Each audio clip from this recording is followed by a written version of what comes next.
একটা video share করি। ভোরে ঘুম থেকে উঠেই আমি যেভাবে পান করি আর কি, সেটা আমি একটু শেয়ার করছি। এখানে আমি ঘুম থেকে উঠে দাঁত ব্রাশ না করে একদম ঘুম থেকে উঠেই আমার বাসি মুখে আমি এরকম এক মগ উষ্ণ গরম জল নিই। তারপর আসলে বাসি মুখে খেতে হবে এই জন্য যে আমাদের লালায় প্রচুর পরিমাণে গুড ব্যাকটেরিয়া জমা হয়।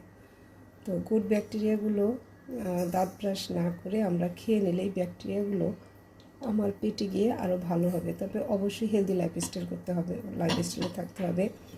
তো এরপর আমি যেটা করি, এইভাবে আমি পানিটাকে ধরে আমি আমার সেই ঈশ্বরের কাছে প্রার্থনা করি যে, ঈশ্বর, আমি সারা রাত ঘুমানোর পর তোমার পরম করুণায় আমি জেগে উঠেছি।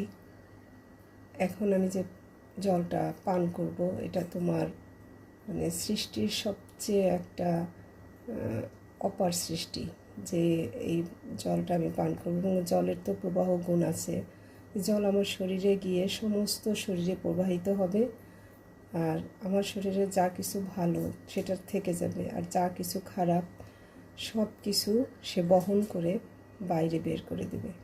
এটা বলে আমি সুন্দর করে এই জলটা পান করব।